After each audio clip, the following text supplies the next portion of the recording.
Grabamos. Muchísimas gracias. No, por favor. Creo que sí. Sí, perfecto. Ahí está. Bueno, a nosotros entonces nos tocó qué es la osteoporosis, cuál es su importancia y cuál es la diferencia entre la osteoporosis primaria y secundaria. Bueno, la osteoporosis se define como una enfermedad esquelética caracterizada por una resistencia ósea disminuida que predispone a una persona a un riesgo aumentado de fractura, que bueno, es lo que venía comentando Carlos. Y acá podemos ver una imagen de un hueso sano y por otro lado un hueso con osteoporosis, en donde podemos ver que hay una pérdida de la masa ósea que se puede dar tanto a nivel del hueso esponjoso como del hueso compacto. Y lo que se ve también es una alteración en la microarquitectura, es decir, que hay o una pérdida o adelgazamiento o falta de las conexiones entre las trabéculas, y esto es lo que hace que haya como una pérdida de la integridad del hueso y hace que se vuelva más débil, más frágil, y eso aumenta el riesgo de la fractura.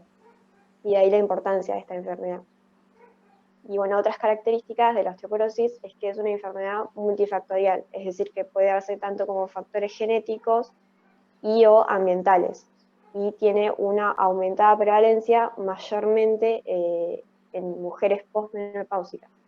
Y aunque es crónica y progresiva, puede ser prevenible y tratable. El problema está en que generalmente no es diagnosticada hasta el momento de la fractura, es decir, que no hay signos de alarma previos al momento de la fractura, entonces es más difícil tratarlo. Y esto hace que, bueno, aumente mucho la mortalidad y la pérdida de la calidad de vida. Bueno, para entender la fisiopatología, primero hay que entender un poco de la fisiología del remodelamiento óseo. El esqueleto es un órgano metabólicamente activo que se remodela de forma continua, es decir, que todo el tiempo, a lo largo de nuestra vida, está cambiando el hueso viejo por el hueso nuevo justamente para evitar la fractura. Entonces, ¿me querés pasar a la imagen, Ley? Está dado por distintos tipos de células como son los osteoblastos, los osteoclastos, sus progenitores, y también otras células como las células del estroma de la médula ósea, que está regulado por distintos factores locales como son las interleucinas, el factor de necrosis tumoral y también factores tumorales y mecánicos como son, por ejemplo, la vitamina D, corticoides y otras hormonas. Entonces, todo este sistema de remodelación ósea se divide en dos procesos que son la formación de nuevo tejido y la resorción ósea, que está dado por un sistema de receptor, ligando e inhibidor de ligando, que vendrían a ser el RANK, el ligando de RANK y la OPG respectivamente. Y bueno, entonces, ¿cuál es el problema en la osteoporosis? En esta enfermedad todo este proceso se ve alterado y desequilibrado, entonces puede que haya o una menor formación de nuevo hueso y o una mayor resorción. Entonces, ese desequilibrio es lo que afecta la menor cantidad de las conexiones entre las trabéculas.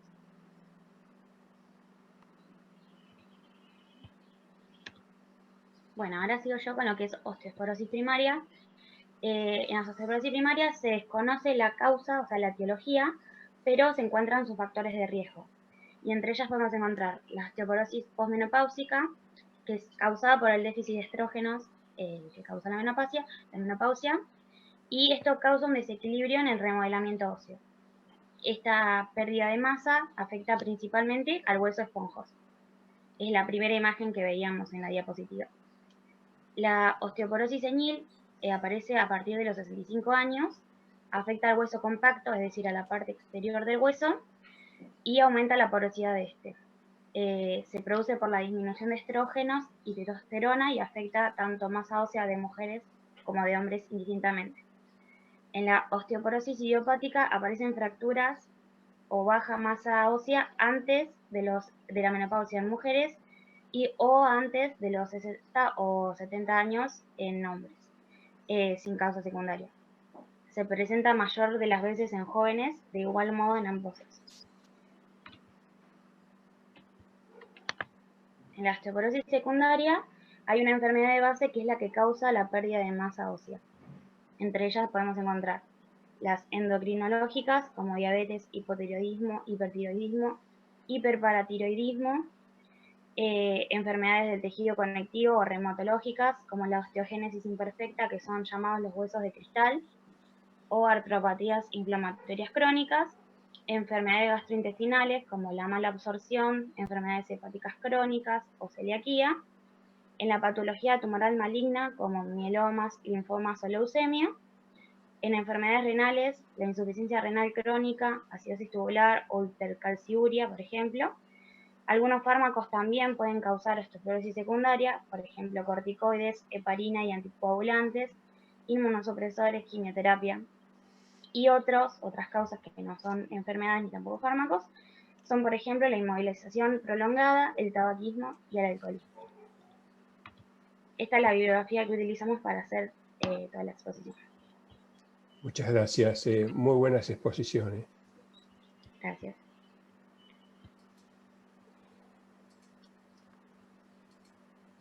Ya les voy a mostrar un par de diapositivas.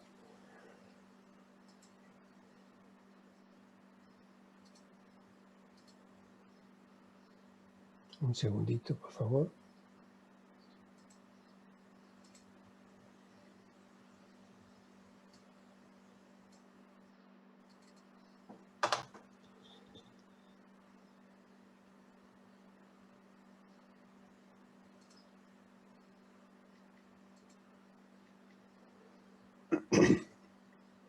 Se está viendo la imagen, ¿no? Perfecto. Bueno, esta primera diapositiva, que es la que da lugar al título del tema de hoy, ustedes pueden ver ahí tranquilamente una radiografía de columna vertebral, dorso lumbar, donde ustedes observan el achicamiento de las vértebras. Se observa bien si ustedes comparan estas vértebras que yo estoy señalando con el cursor con las de más abajo o las de más arriba. Estas vértebras han sufrido un proceso que, teniendo en cuenta la edad del individuo, las comorbilidades, podemos pensar que son por osteoporosis. De todas maneras, siempre que nosotros veamos esta situación, uno debe hacer diagnósticos diferenciales. O sea, pensar, esto puede ser osteoporosis, pero también pueden ser otras patologías. Pero bueno, lo más común, lo más frecuente es la osteoporosis. Y un poquito lo que recién dijeron vuestras compañeras, donde aquí juega un papel muy importante en la osteoporosis, que hay, como dice acá, un compromiso de la resistencia ósea. Un compromiso de la resistencia ósea que predispone a la posibilidad de fracturas. Y la resistencia ósea está dada por la densidad ósea y la calidad ósea. El hecho que el hueso sea una estructura con una cierta dureza no implica que a mayor dureza haya mayor resistencia. Ojo, hay patologías como la fluorosis. La fluorosis, el flúor puede estar en el agua que se toma en ciertos lugares, por ejemplo en la provincia de Buenos Aires, y hace que ese flúor a través del tiempo sea incorporado al hueso y tengamos unos huesos espectacularmente duros, pero son huesos que son frágiles en cuanto a que se pueden fracturar. O sea, la extrema dureza no implica, no es una garantía para decir, bueno, este es un muy buen hueso, sino que el hueso tiene que tener una determinada dureza y esto está dado por lo que se llama la resistencia ósea. Bueno, las imágenes que mostraron recién, vuestras compañeras son muy elocuentes, aquí es más de lo mismo, donde un hueso normal a la izquierda y un hueso osteoporótico, donde las trabéculas están muy afinadas y hay grandes espacios entre ellas. Sin lugar a duda, vamos en líneas generales, nuestra masa ósea se forma en una determinada etapa de nuestra vida. En el caso de las mujeres, se forma, por ahí llega a un pico máximo antes que en los varones. Y el pico de masa ósea máximo que se puede ver en las mujeres es hacia la pubertad. Y bueno, en este camino de máxima en masa ósea hay lo que ya se mencionó, un proceso permanente, que es toda la vida, de reabsorción y formación ósea. Que esto tiene que ser en forma equilibrada y adecuada. Y todo esto se puede alterar frente a factores genéticos, y aquí sí, muy importante, tabaco y el alcohol. No hay que tener en cuenta que en nuestra sociedad y la sociedad occidental en general, el consumo del tabaco es amplio, sigue siendo muy importante, lo mismo que el alcohol. Y estos son dos factores que nos predisponen a esta patología. Obviamente que también la ingesta de calcio, la actividad física. Actividad física que en los últimos años se ha visto un tanto reducida. Obviamente la producción de andrógenos y la producción de estrógenos también va de la mano de la edad y de ciertas patologías y también de la producción de la paratormona. Son todos factores que de alguna manera pueden influir en este proceso de reabsorción, formación ósea. Bueno, aquí ya se comentó, pero yo quisiera agregar algunas situaciones más, quizás. El hecho de que después de los 40 años tengamos vértebras como las que vimos al comienzo, en la primera filmina, es un factor mayor para pensar en riesgo de fractura. El hecho de enfatizo, se mencionaron varios fármacos, pero los corticoides están a la cabeza de esto.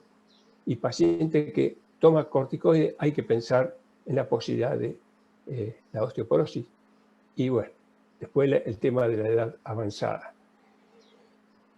También es importante que cuando nosotros hacemos la historia clínica, veamos también a nivel de los antecedentes heredofamiliares, ver si los padres tuvieron fracturas en edades que uno puede pensar, bueno, pacientes que pudieron ser fracturas por osteoporosis.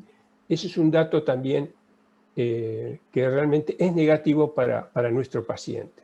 Bueno, la ingesta de alcohol, más o menos, se calcula, esto es un cálculo que aquel que toma más de 1 litro de vino, por ejemplo, vino, es más proclive a esta patología.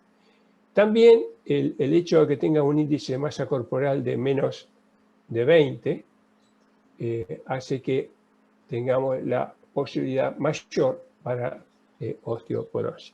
Y aquí están las patologías que también se mencionaron recién. Y yo quería enfatizar algunas de ellas. El déficit de vitamina D. Ustedes han tenido la oportunidad de leer seguramente y a propósito ahora de COVID-19, es como que se ha sacado la vitamina D debajo de la alfombra. Y digo por qué. Porque ahora se está viendo que no solamente la vitamina D tendría efectos sobre nuestro sistema óseo y muscular, sino también sobre el sistema inmunológico. Y a propósito de esta pandemia, hay en lugares donde se ha visto que los pacientes que ingresaban a la internación, el 80% tenían déficit de vitamina D. O sea, ustedes lo pueden extrapolar fuera de lo que es el tema de COVID-19 y vamos a tener que pensar muy bien que en nuestras poblaciones hay un déficit de vitamina D que por ahí se tiene poco en cuenta.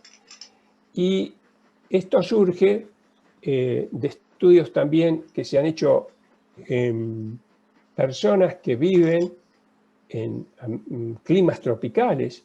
Se entiende que aquel que vive en clima tropical, cerca del Ecuador, tendría una cuantía de vitamina D adecuada. Y nos hemos encontrado con la sorpresa de que a través de distintos estudios el déficit de vitamina D es muy, pero muy importante.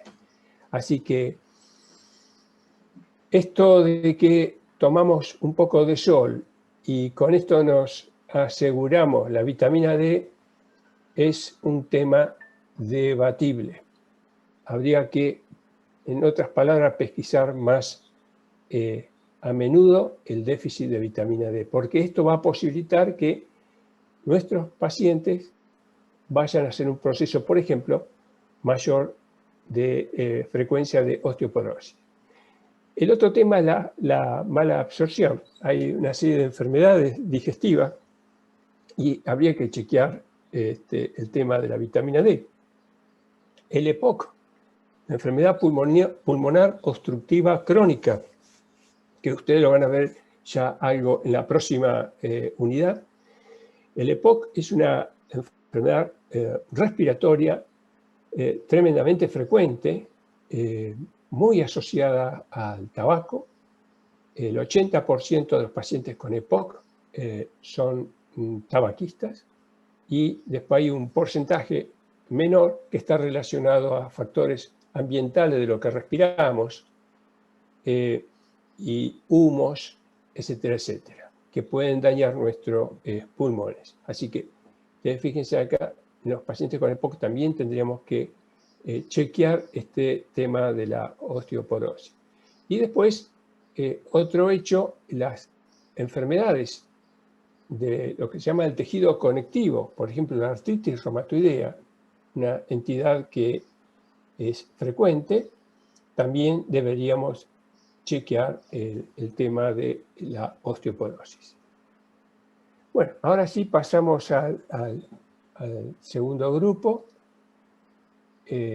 Dejo de compartir por pantalla y quién va a hacerse cargo.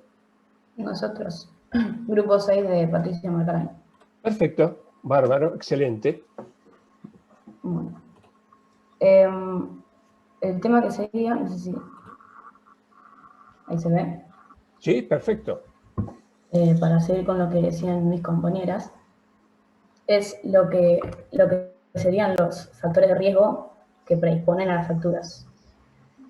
Entonces, por ejemplo, tenemos lo que es la edad avanzada, mayor de 65 años o 70, todo lo que son enfermedades como el hiperparatiroidismo,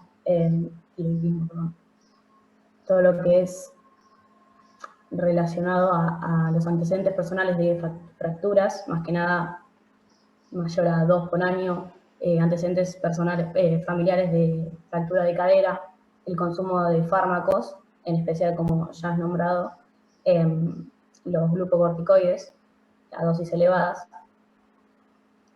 todo lo que es una inmovilización prolongada, y entre otros. Estos son, esta diapositiva, son los que son los de riesgo alto o de un riesgo relativo de más de 2.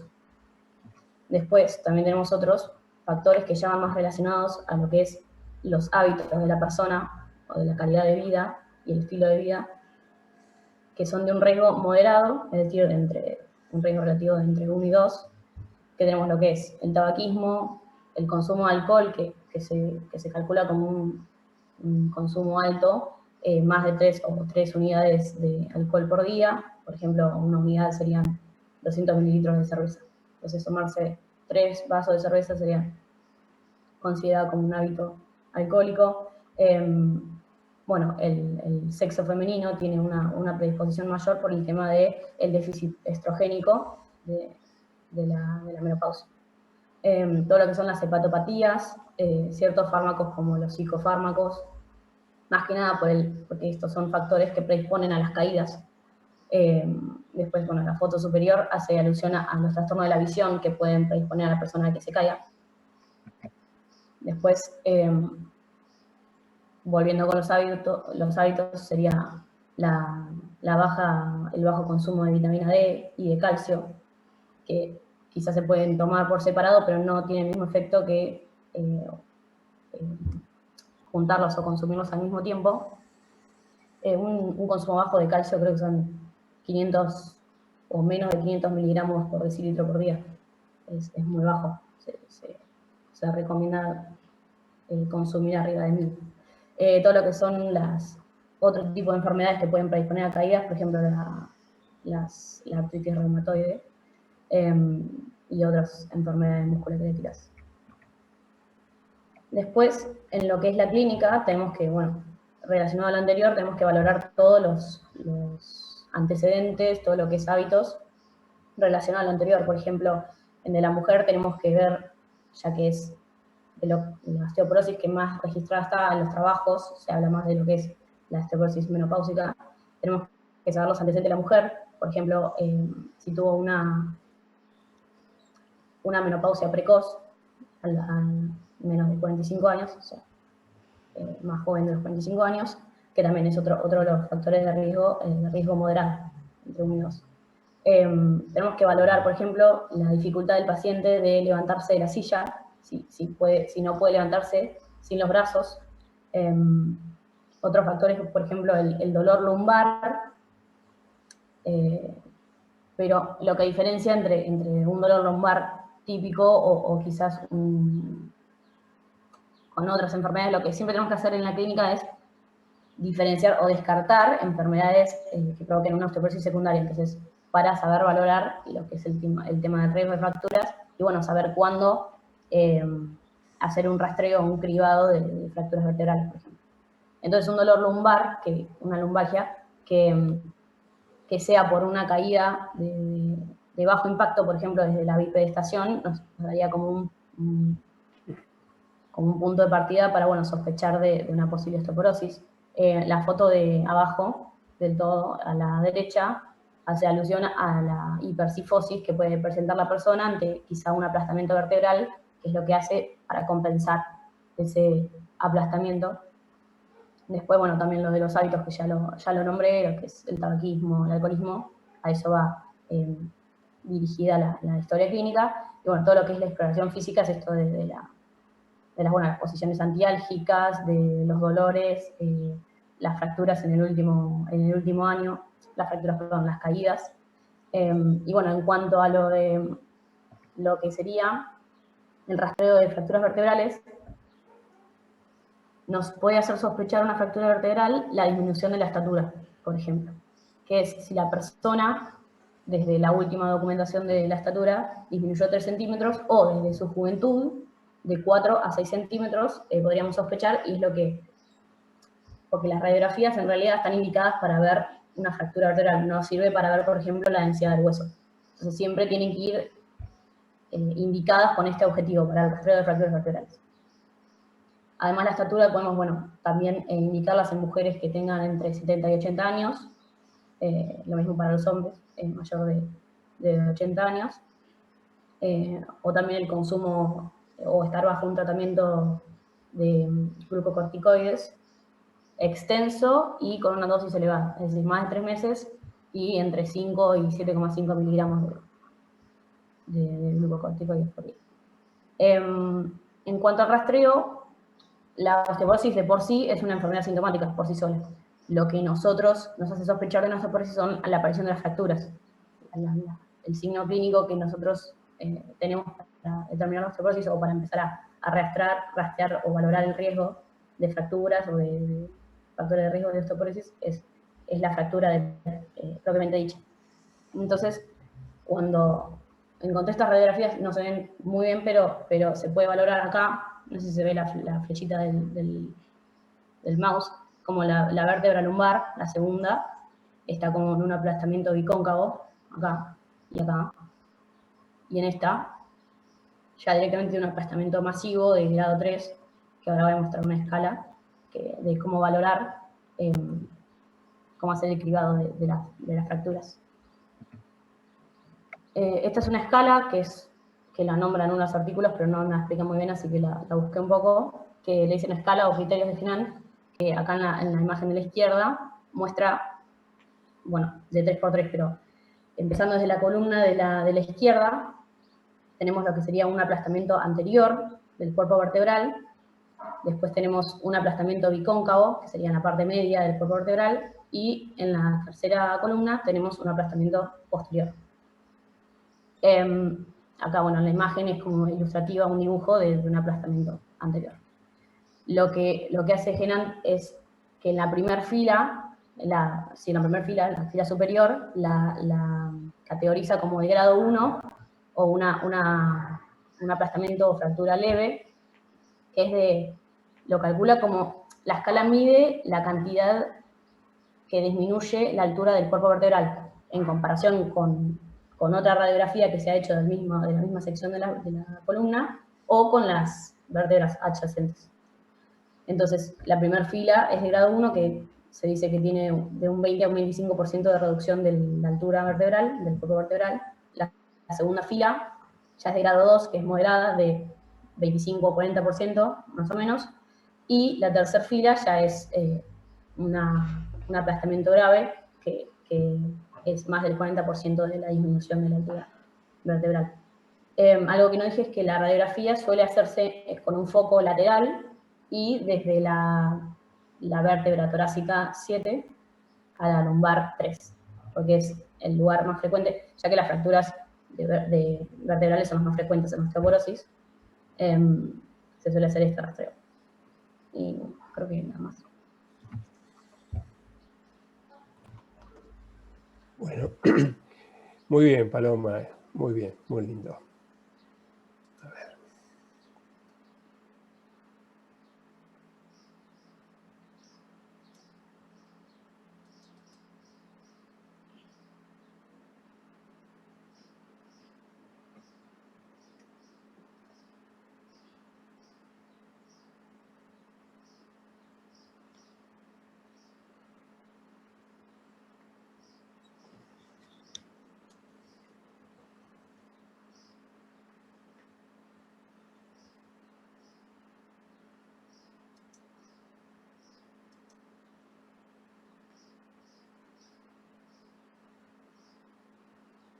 Con respecto a este segundo tema,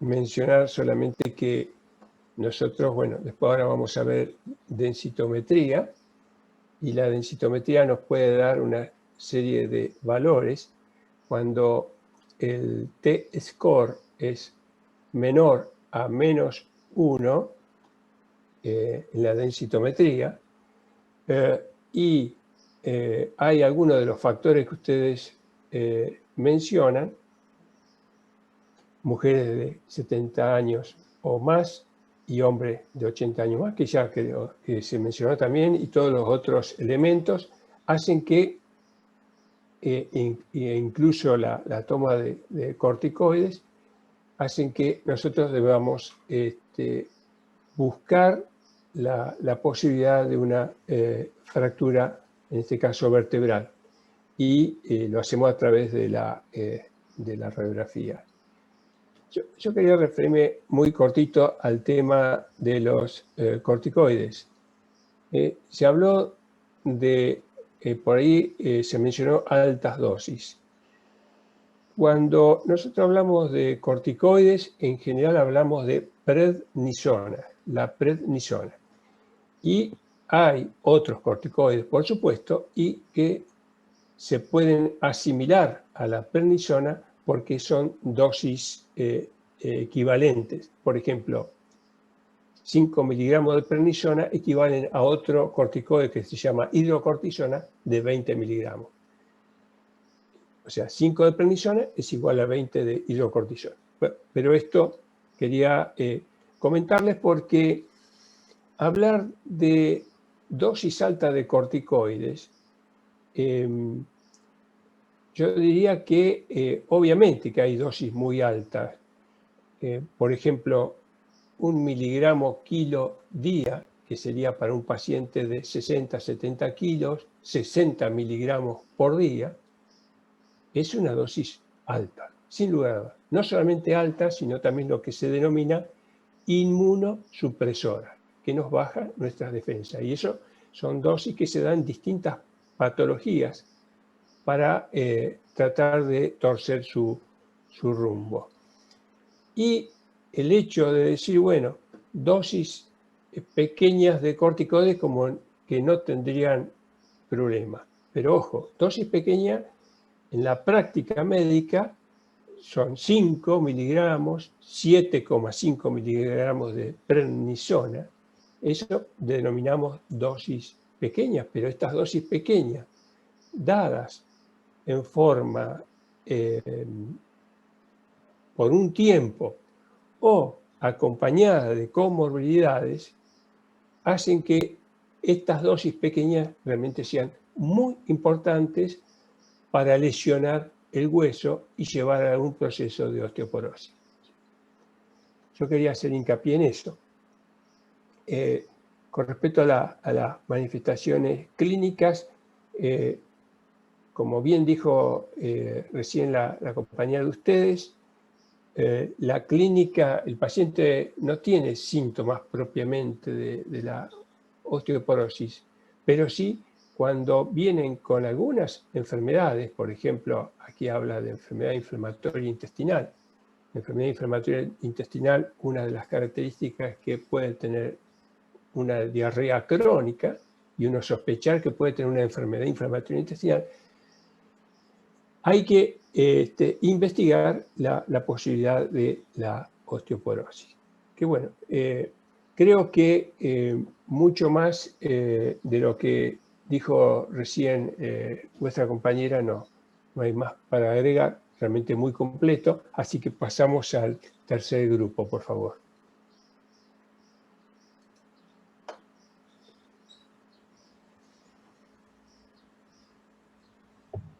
Bueno, nosotros, el grupo 5, tocó Agostina y nos tocó el tercer tema, que es la evaluación del riesgo de fracturas y el laboratorio de osteoporosis.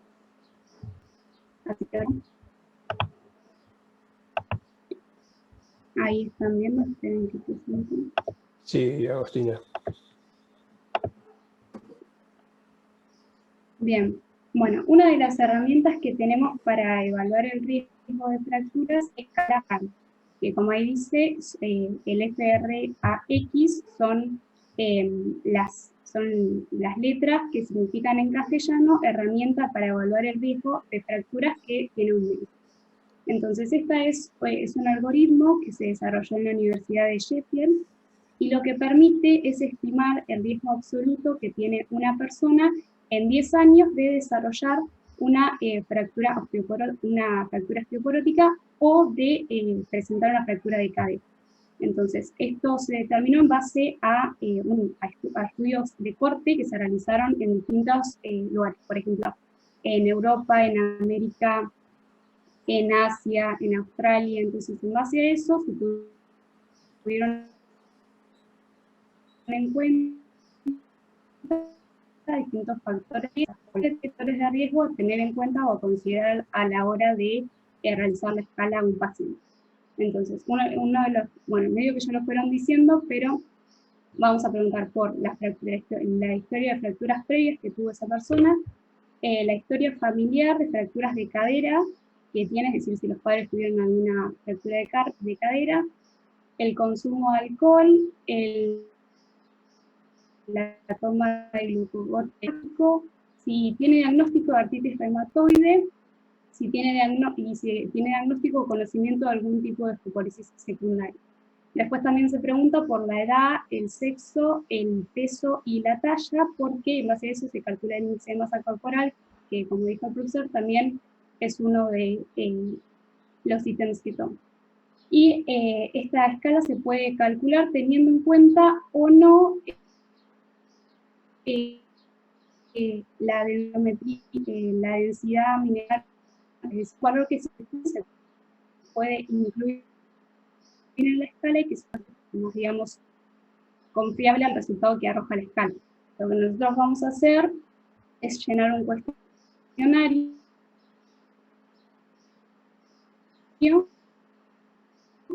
y eso el programa calcula una probabilidad o riesgo que tiene la persona, ya sea de tener una fractura osteoporótica o de tener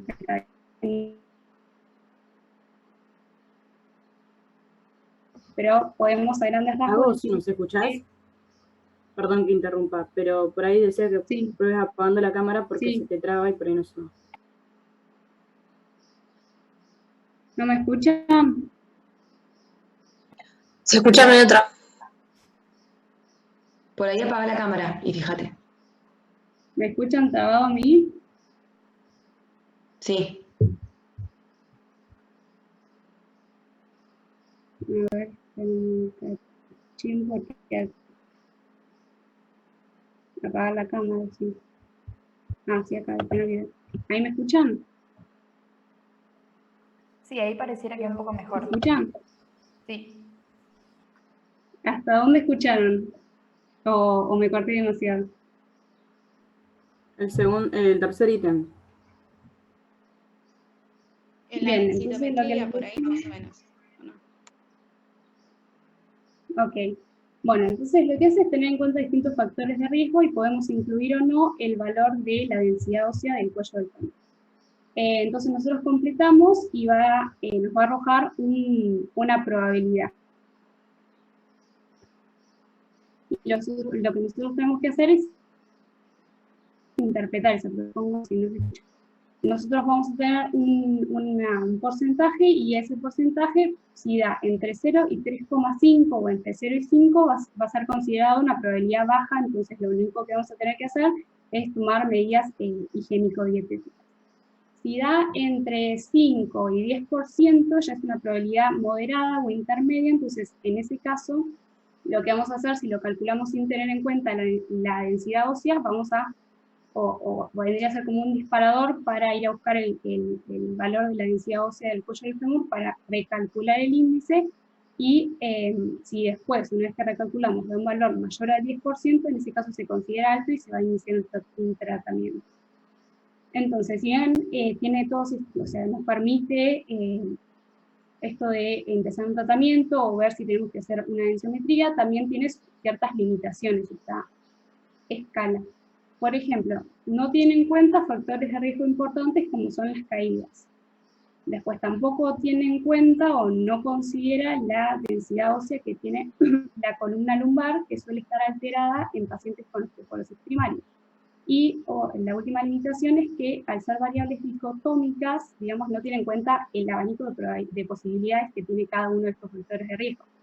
Por ejemplo, como estuvimos hablando del tabaco, el consumo de alcohol, o la toma de glucocorticoides, son factores de riesgo que dependen. Lo que hace es calcular en base a una exposición promedio. Cuando nosotros preguntamos por fracturas previas pasa algo parecido, o sea, si la fractura previa que tuvo fue una fractura vertebral o fue una situación de múltiples fracturas, en ese caso el valor va a estar infraestimado. Bueno, entonces acá después, lo que yo hice fue, como decía que era gratuito en la página, lo que yo hice fue entrar cómo era. Entonces, ahí están viendo. Así es como aparece el cuestionario en la página acá. Bueno, me quedó predeterminado el país Reino Unido, después me di cuenta de cambiarlo. Y se van completando, que pide edad, bueno, fecha de nacimiento, y para poner los distintos tipos de factores de riesgo. Pregunta por fracturas, padres con fracturas de cadera, si es fumador, los glucocorticoides, y acá te da la opción para poner la densidad del cuello del fémur. y se pone a calcular y hace el cálculo. Bueno, esas eran algunas particularidades que daba abajo, y lo que yo hice fue llenarlo, tipo hacer una prueba para ver qué daba. Puse como especificaba que la edad solo iba a calcular entre 40 y 90 años, bueno, puse 55 años, mujer, y me puse todos los factores de riesgo que no. No me permitía en este caso calcularlo sin la densidad ósea, entonces puse un valor y calculó. Y ven que da 4,1% de probabilidades de tener una fractura osteoporótica. En este caso vendría a ser un valor bajo. Acá sí cambié el país a Argentina. Y ahora hice lo mismo, pero dejé Reino Unido, y ven que el valor cambia, porque se tiene distintos valores o poblaciones de referencia. En este caso, con los mismos datos, sin ningún factor de riesgo, el valor es distinto. Y acá puse todos los valores de riesgo que sí, todos los factores de riesgo que sí, y con la misma edad, y ven que el valor también es distinto. Entonces, nada, lo que nosotros hacemos es, en base a cada paciente, llenar este cuestionario y ver qué probabilidad tiene de fractura en los próximos 10 años. Bueno, y después lo que tenemos con respecto a los laboratorios es que nosotros para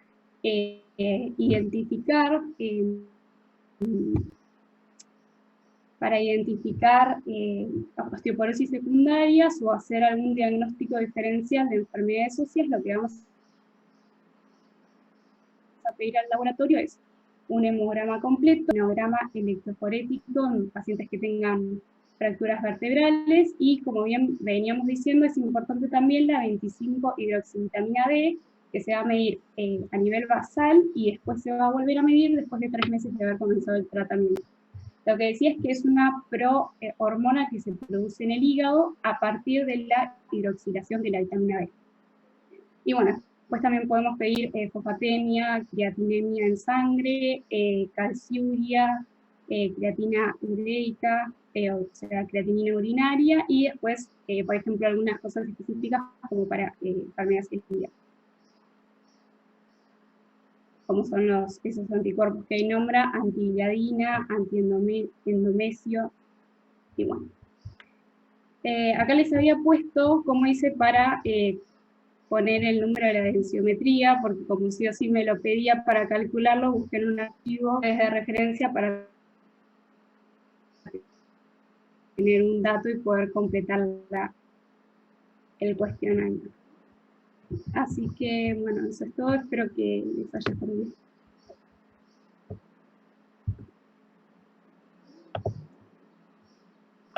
Profe, Está muteado.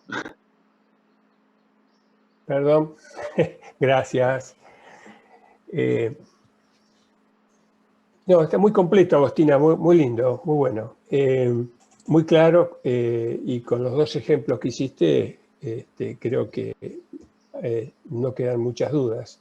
Qué importante esta herramienta que es aceptada hoy por hoy en todo el mundo. Y yo recuerdo que esta herramienta no lleva muchos años, creo que 6, 7, 8 años atrás empezó a surgir, ¿no? Y hoy por hoy, insisto, está aceptada en todo el mundo. Así que es fácil de hacer, ya está adaptada para nuestro país, y hay que acordarse de esos numeritos que dijiste, ¿no? Del 20%, más del 10% y para fracturas importantes, como pueden ser las vertebrales, o más del 3% para fractura de cadera. Esos son numeritos que tenemos que acordarnos. Y bueno, después lo clasificaste en leve, moderado y puede ser también dar un estado realmente importante, porque en definitiva esta herramienta nos sirve para de alguna forma pronosticar qué puede pasar a 10 años.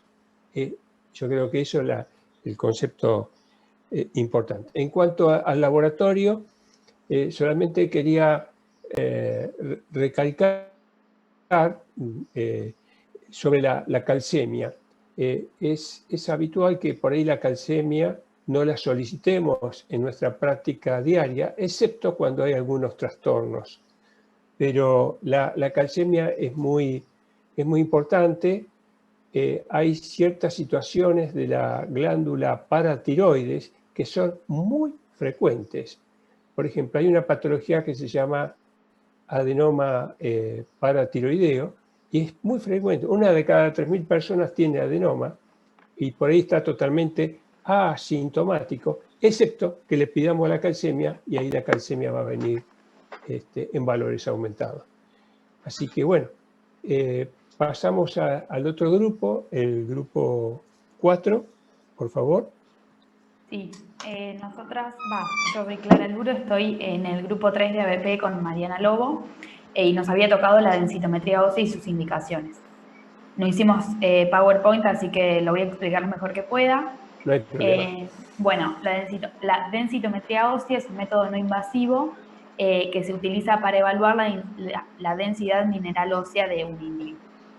También se conoce como absorciometría radiológica de doble energía. Es similar a una radiografía, solo que con menos, con radiaciones disminuidas. Generalmente la medición se realiza en el fémur proximal y en la columna lumbar, pero de no ser posible estos dos puntos, o si el individuo tiene hiperparatiroidismo o es obeso, se realiza en el tercio distal del antebrazo. La densitometría nos va a dar un valor que es el T-score, que tiene que ser, o sea, el riesgo de fractura de un individuo va a aumentar exponencialmente a medida que va a descender este valor, o sea, la densidad mineral ósea.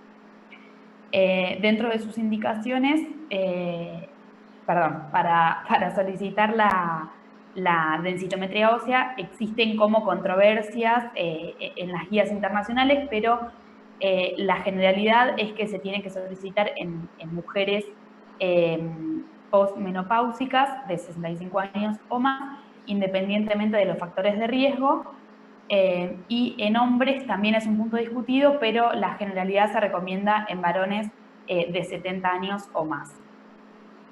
Y bueno, las principales aplicaciones de la densitometría ósea son para el diagnóstico de la osteoporosis, para la valoración del riesgo de fractura, y también es muy eficaz para evaluar la eficacia y monitorear el tratamiento que se le indica al individuo. En los pacientes que ya se confirmó, digamos, el alto riesgo de fracturas, no es necesario realizar una densitometría para evaluar este riesgo, pero sí, como decía recién, es útil para monitorizar el tratamiento, y es importante que la realización de la densitometría no vaya a alterar o a retardar el inicio del tratamiento. Después, ahora sí, dentro de las indicaciones, se recomienda realizar esta densitometría cuando existen fracturas por fragilidad, con la presencia de 2 o más factores de riesgo de fracturas mayores, FRAX da un valor igual o mayor al 5%, cuando existen tratamientos o cuando el individuo está recibiendo tratamientos con inhibidores de aromatasa, por ejemplo, en mujeres con cáncer de mama, cuando está recibiendo antiandrógenos, por ejemplo, en varones con cáncer de próstata, y cuando se recibe un tratamiento con glucocorticoides. Y además también cuando el individuo presenta enfermedades asociadas a osteoporosis secundarias. Y después, además, con este estudio, con la densitometría, se puede calcular el trabecular bone score, que es, como creo que alguna lo nombró hoy temprano, que es un análisis de la contextura ósea y evalúa parámetros que tienen que ver con la microarquitectura de la columna lumbar. Y los valores bajos de este examen se relacionan con un alto riesgo de fracturas osteoporóticas mayor, con independencia de la densidad mineral ósea. Y eso es todo lo que teníamos. Muchas gracias, muy bueno. Yo les voy a compartir, a ver, un segundito.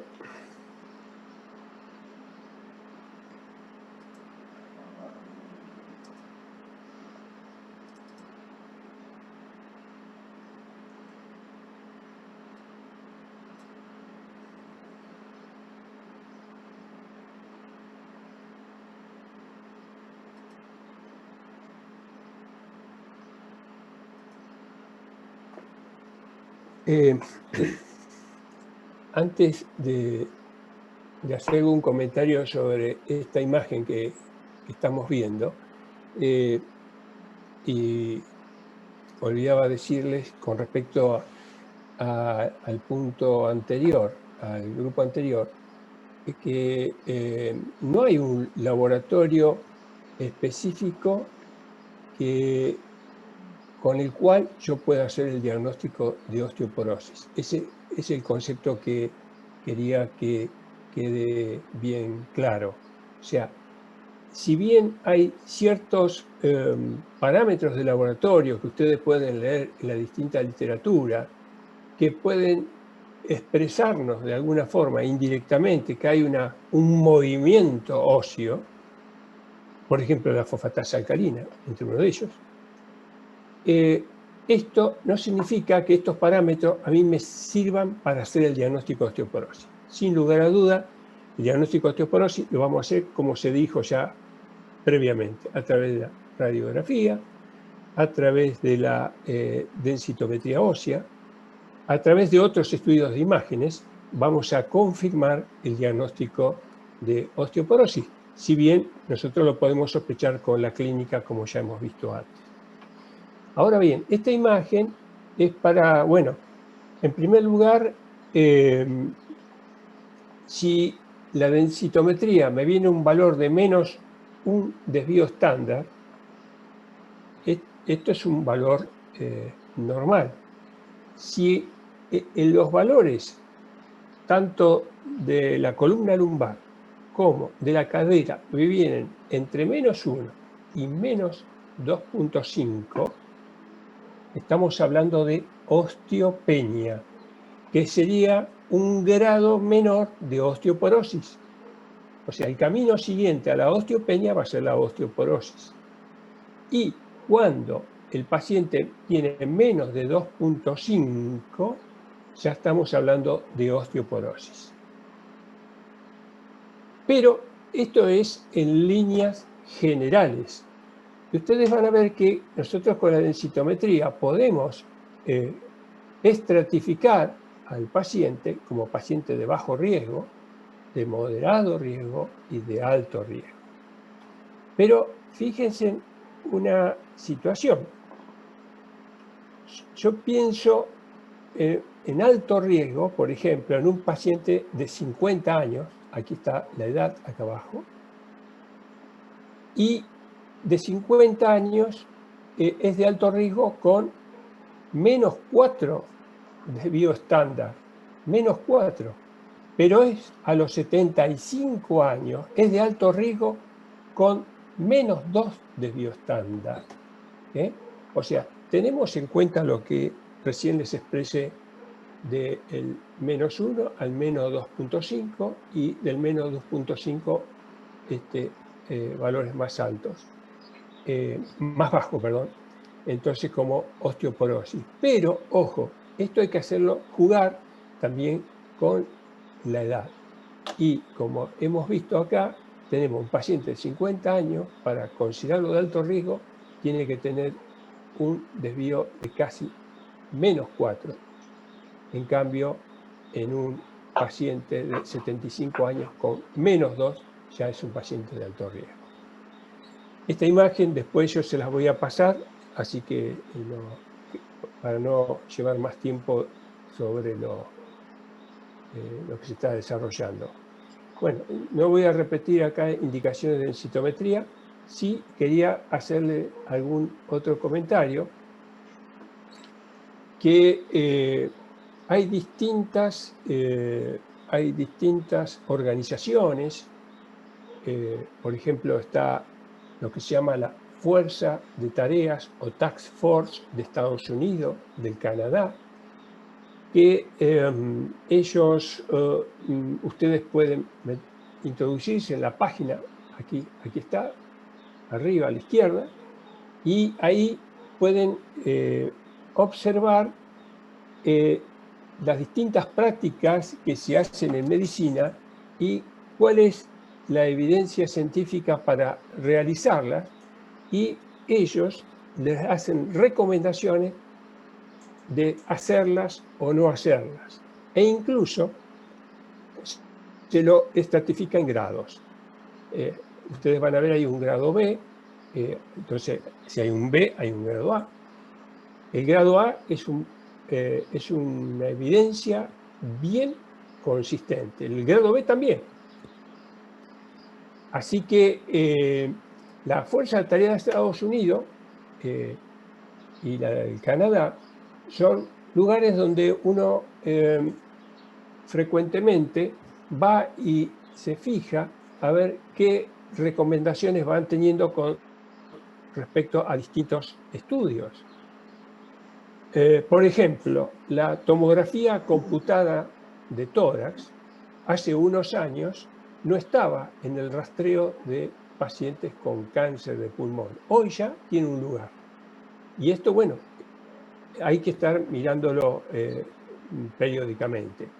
Y con respecto a la Fuerza de Tarea de Estados Unidos y osteoporosis, ellos nos recomiendan con un grado, una fuerza B, hacer estudios para buscar osteoporosis en las mujeres de más de 65 años, como se dijo, 65 o más. Y en las mujeres que tienen menos de 65 años, pero que tienen factores de riesgo, también buscar. Ahora, en hombres, como ustedes pueden ver, ya no hay una recomendación como en el caso de las mujeres. Pero bueno, esto es recomendaciones de esta organización. Pero nosotros también tenemos otras entidades, como son la Fundación para la Osteoporosis Nacional en Estados Unidos, la Sociedad Internacional de Densitometría Clínica, la Academia de Médicos de Familia, esta del Canadá, la Sociedad de Obstetricia, y cada cual propone, en general, les digo, en líneas generales, es bastante coincidente, pero, por ejemplo, acá ustedes ven la última, la Sociedad de Endocrinología recomienda, por ejemplo, en hombres de más de 70 años y en adultos, hombres también de 50 a 69 años con factores de riesgo para fractura. Por ejemplo, un varón de 50 a 69 años que tenga antecedentes de alcoholismo, que tenga antecedentes de tabaquismo, tendría que hacerse una densitometría. Yo les comento esto porque, bueno, nosotros también tenemos nuestras asociaciones nacionales, la Asociación de Osteología, que ustedes han visto la guía, que es bastante coincidente con las guías internacionales. Pero quería comentar esto porque, bueno, uno puede basarse en cualquiera de estas guías y obviamente que en general todas tienen una opinión parecida al tema. Bueno, pasamos al quinto tema. Antes que pasemos al quinto tema, por favor, si alguno tiene dudas de lo que se está diciendo o algo por el estilo, o hacer algún comentario, con mucho gusto lo puede hacer a través del chat y yo después lo vuelvo. Así que bueno, vamos al quinto grupo, por favor. Buen día. Buen día. Soy Agustín Domínguez del grupo 5 de Andrés Orticólogo. Y a nosotros nos tocó la osteoporosis en el varón. ¿Se ve? Se ve, perfecto. Bueno, primero que nada, para ir lo más general, lo más particular, la osteoporosis es una enfermedad metabólica ósea crónica que va a cursar con una pérdida de masa ósea mineralizada. Eso va a generar estos poros en el hueso y va a predisponer al riesgo de fracturas. Y en el caso del varón, está infradiagnosticada. Y la clasificación, igual que las mujeres, es en primarias y secundarias, pero en particular en los varones, las más frecuentes son de tipo secundarias a patologías o a determinadas condiciones. Por eso conviene realizar una evaluación clínica sobre las causas y para hacer un tratamiento temprano. Hablando un poco sobre las causas y los factores de riesgo más frecuentes de osteoporosis en el varón, encontramos el hipogonadismo, que sabemos que va a tener, las hormonas sexuales tienen una relación con el equilibrio o el balance entre la formación y la resorción del hueso. Al tener un hipogonadismo no va a haber esto, va a haber un desequilibrio. El consumo de alcohol, que va a disminuir la absorción de calcio y a su vez también inhibe directamente a los osteoblastos, estas células que van a sintetizar la matriz ósea orgánica. El tabaco, que también disminuye la absorción de calcio intestinal, y también lo que hace el tabaco es un efecto que va a disminuir los estrógenos. Por otro lado, los glucocorticoides, sobre todo la prednisona, y en tratamientos prolongados, como por ejemplo para el EPOC o para la artritis reumatoide, que van a tener más frecuencia de las fracturas. Bueno, acá un poco más ampliando lo que he dicho, el tabaco, bueno, tiene un efecto antiestrogénico, disminuye la absorción de calcio intestinal y disminuye también el peso. Y el alcohol va a producir un efecto directo sobre estos osteoblastos, células que van a sintetizar la matriz ósea, y van a disminuir los valores de testosterona, y es el causante de fracturas, más que nada porque es un depresor del sistema nervioso central. En cuanto a las manifestaciones clínicas, es común para todos los géneros y es una enfermedad que va a cursar de manera asintomática, va a ser silenciosa, como ya habían dicho mis compañeros, y que lo que se suele diagnosticar es generalmente ante una fractura que ocurre. Y un síntoma común en todos los géneros es que este colapso vertebral, que va a disminuir la altura de los cuerpos vertebrales y disminuye la talla y la altura de la persona, y también esta formación de una cifosis. Para valorar el riesgo de las fracturas se debe tener en cuenta los factores de riesgo clínico que ya habíamos hablado, con lo que es el tabaco, el alcohol, el café, los glucocorticoides, las terapias, la artritis reumatoidea, existencia de fracturas previas, también factores antecedentes familiares, la medición de la densidad de mineralización ósea por la densitometría, en el caso de que esté indicada, para estratificar a los pacientes susceptibles de tratamiento. Y en el caso de la densitometría se va a utilizar los mismos valores de referencia que en los varones que en las mujeres. Estas van a ser las indicaciones de una densitometría ósea en hombres mayores de 70, en menores de 70 años que tengan algún factor de riesgo o tengan fracturas o alguna condición que esté asociada a masa ósea, o cualquier persona que ya esté tratado, que ya esté bajo un tratamiento y se quiera evaluar la eficacia del tratamiento farmacológico. En cuanto al tratamiento no farmacológico, ya está evidenciado que la actividad física va a tener un efecto beneficioso para evitar el retardo de la pérdida de la densidad de la mineralización ósea. Se pueden practicar ejercicios, por ejemplo, aeróbicos y también ejercicios de equilibrio. También ejercicios de equilibrio para evitar caídas. La nutrición es importante en todos los grupos etarios, pero en particular en las personas que tienen osteoporosis.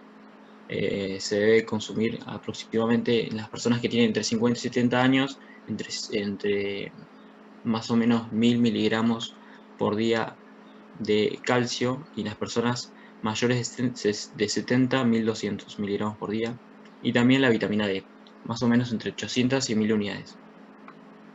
Y en el caso de que no se pueda cumplir con la dieta, se va a pensar en una suplementación con calcio y vitamina D en conjunto. Tener una masa muscular adecuada también es importante. Esto se puede lograr con un ejercicio y también con el aporte de proteínas, calcio y vitamina D. Y evitar hábitos de riesgo como, por ejemplo, el tabaco, el exceso de alcohol y el exceso de café. En el caso del tratamiento, no va a haber un tratamiento específico o discriminado para el varón, sino que va a ser el mismo para todos los géneros, y se va a recomendar que sean tratados con el mismo criterio terapéutico que las mujeres. En el caso del tratamiento farmacológico, los fármacos que se van a dar son de dos tipos, los antirresortivos y los anabólicos. Ambos van a mejorar la densidad de mineralización ósea y van a disminuir el riesgo de fractura, pero van a actuar en diferente forma. Los antirresortivos van a actuar sobre los osteoclastos, van a frenar la resorción ósea, y los anabólicos sobre los osteoblastos, estimulando la formación ósea. Uno de los antirresortivos son los bifosfonatos, dentro de los que se incluye distintos fármacos, y que lo que van a hacer es se van a unir al hueso, a la matriz ósea, y los osteoclastos es como que los van a tragar o a fagocitar, y va a interferir con una enzima que es clave para la resorción ósea. Y el denosumab se va a dar en el caso de un riesgo elevado de fracturas, y lo que va a hacer es, también va a actuar sobre los osteoclastos y va a reducir el número y su función. En cuanto a los anabólicos, la teriparatida, por ejemplo, va a estimular la formación del hueso porque va a actuar directamente sobre los osteoblastos, estos que producen la matriz mineral orgánica, y va a aumentar directamente la absorción intestinal, indirectamente, la absorción intestinal de calcio, y va a aumentar la reabsorción tubular de calcio en el riñón. En el caso del tratamiento hormonal solamente va a estar justificado en personas, en varones hipogonadales, no va a estar justificado en eugonadales, y se debe dar junto con otros tratamientos antiosteoporóticos. Bueno, como he dicho al principio, la testosterona tiene un papel importante para este balance, esta regulación entre la formación y la resorción ósea, y el consumo de testosterona está contraindicado en hombres con cáncer de próstata. Dejo este espacio por si hay alguna duda, alguna pregunta, comentario por... Muchas gracias, Agustín, muy bueno. Sí, por último, la bibliografía que usamos fue la que fue provista por el área, un artículo del Sevier y el capítulo 58 del PORT.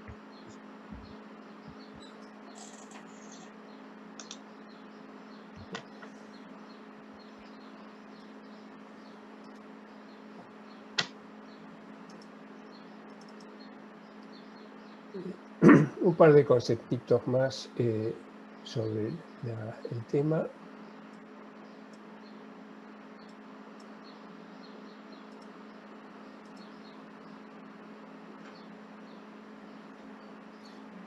Yo aquí les quería comentar con esta diapositiva que, bueno, las fracturas en los varones por osteoporosis son lejos menor que en las mujeres. Después de los 60 años, si uno toma de 10 fracturas, por ejemplo, de cadera, 2,5 son en los varones. O sea, la mayoría de las fracturas de cadera se van a ver entonces en la mujer. Esto a los 60 años. A los 90 años se calcula que una de cada 6 fracturas de cadera la hace el varón. Y acá hay otra fractura que tenemos que darle mucha importancia, que es la fractura radial distal. Fractura radial distal. Esta fractura, cuando se produce en un individuo de más de 60 y pico años o menor a 60 y pico años, pero con factores de riesgo, habla directamente de osteoporosis. Indirectamente sabemos que esta fractura está provocada por este cuadro y que hay que tratar para osteoporosis a este individuo. Bueno, una de cada 6 fracturas radiales distales son en el varón. Claro, uno ve a través de estos números que es menor la cantidad de fracturas que tiene el varón. Pero acá hay un detalle que ya lo comentó Agustín recién, que hay una subestimación de los varones y osteoporosis. Pero, amén de que hay una subestimación, este es el parámetro que es muy importante. Cuando uno pone en la balanza la mortalidad por fractura de cadera es mayor en el varón que en la mujer. Ahí a la derecha observan un gráfico donde están las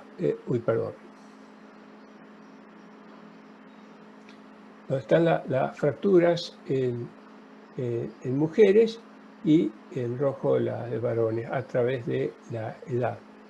O sea, son menores las fracturas en el varón. Y esto tendría explicación en que el varón tiene un mejor o un mayor pico de masa ósea, y hay otras explicaciones que creo que tengo, no quiero dar más porque tengo otra diapositiva más adelante, pero bueno. Estos son ejemplos de pacientes reales que en su momento estuvieron internados. Este es un varón, una radiografía que corresponde a un varón de 69 años con antecedentes de enfermedad pulmonar obstructiva crónica.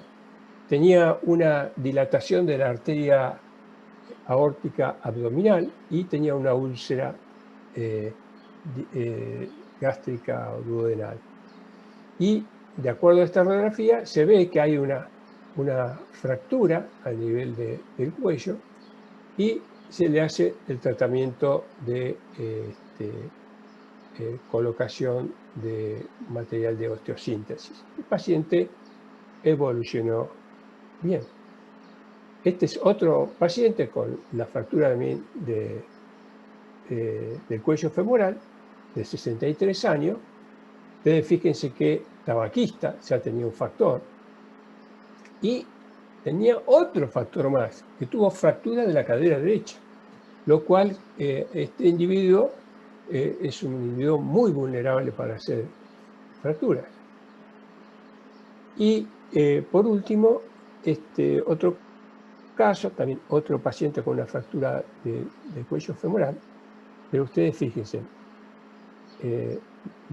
enolista, tabaquista, diabético, y este paciente le fue mal.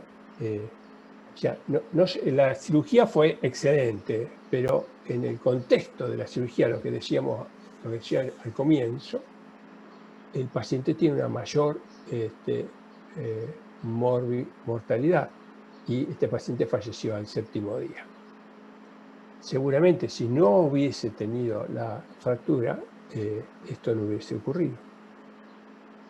Acá está la diapositiva que les comentaba. ¿Por qué los varones tendrían menor posibilidad de osteoporosis y fractura, si bien también tienen algún grado de osteoporosis? Lo que le dije antes, los hombres llegan a un pico de masa ósea más alto, tienen pérdida ósea menor, en el caso de las mujeres. Obviamente, si bien se habla de la andropausia, pero nada que ver con la menopausia, los varones tienen menor expectativa de vida. Y hay estudios que evidentemente que por la conformación ósea nos dicen que, bueno, en cierta forma el varón estaría beneficiado por frente a la osteoporosis y fractura, si bien el concepto que nos tenemos que llevar es que estos pacientes tienen una mayor mortalidad cuando tienen las fracturas en comparación con las mujeres. Muy bien.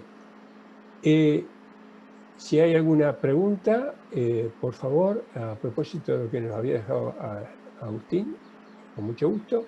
Y si no, pasamos al siguiente grupo, al grupo 6, por favor. Bueno, hola a todos. Mi nombre es Celina y formo el grupo 1. Y bueno, ahora voy a pasar a compartir pantalla. Avísenme si se ve todo bien, se ve si perfecto. me escuchan trabada, por favor. Así que ahí empiezo la presentación.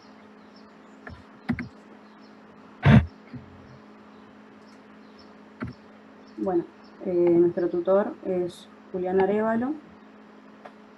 Ahí va. Vamos a hablar del tratamiento farmacológico de la osteoporosis.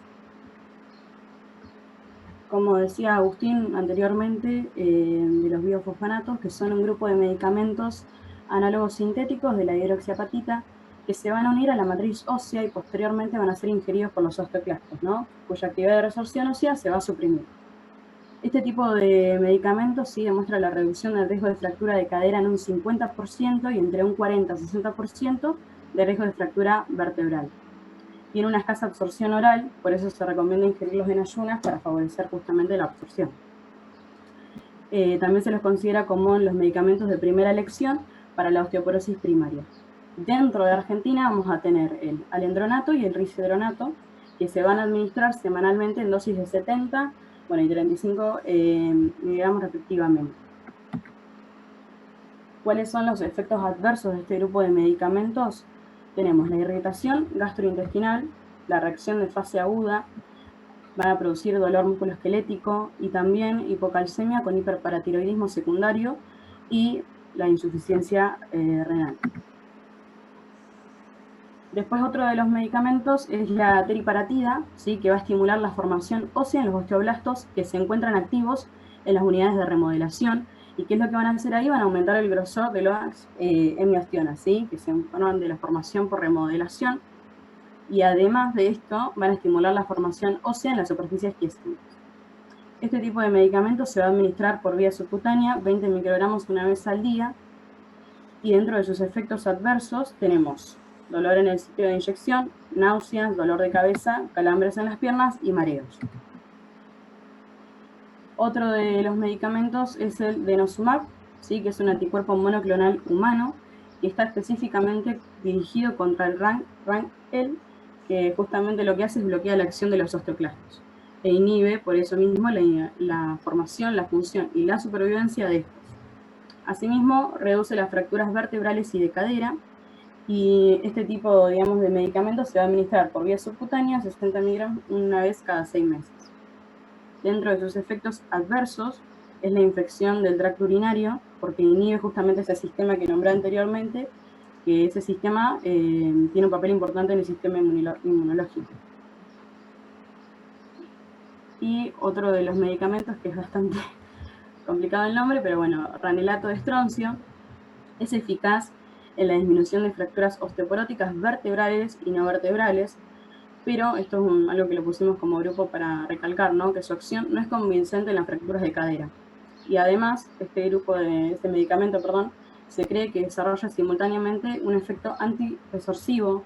¿Qué quiere decir esto? Que va a inhibir la función de los osteoclastos y además un efecto osteoformador que va a estimular la producción de huella. Este medicamento lo que hace es aumenta la densidad ósea y una característica que también se administra en dosis de 2 gramos al día. Tienen que estar diluidas en medio vaso de agua, ¿sí? Por lo menos, nos decía el libro, alejado de 2 horas de las comidas. Y también otro dato es que disminuye las fracturas vertebrales a un 41%, las no vertebrales en un 16% y de cadera 36%. Luego, esto es importante que lo tengamos en cuenta, de 3 años de tratamiento, ¿sí? Los principales efectos secundarios de este tipo de medicamentos es que van a comprometer al sistema digestivo y en menor medida generaban trombosis venosa. Bueno, para cerrar, la bibliografía que usamos fue el libro de Farmacología Humana de sexta edición de Flores. Después utilizamos un artículo, sí, bueno, ahí están todos los autores del año 2018 de la osteoporosis. Y por último utilizamos otro libro también, que son de las bases farmacológicas de la terapéutica, de Goodman y Hillman. Y bueno, nosotros tenemos otra cosita para el final, no tanto como el otro grupo, pero bueno, gracias. Gracias, Celina. O sea, ustedes, como están en sus primeros meses de la carrera, obviamente que por ahí los conocimientos de farmacología todavía no los tienen bien conformados, pero cuando yo les puse este tema, era fundamentalmente para que estemos familiarizados con qué grupos de drogas utilizamos en la osteoporosis. Y muy bien el desarrollo. De todas maneras, yo quisiera enfatizar algunas cuestiones. Todavía nos pasamos el otro tema, que es la prevención en los pacientes con corticoides, y ahí seguramente íbamos a tocar también la vitamina D, que es otro de los fármacos, y el calcio que se utilizan. Pero yendo a estos fármacos que has mencionado, quisiera enfatizar primero, para que ustedes, todavía no es necesario que lo tengan el concepto, pero si lo tienen, mejor. Yo, antes de dar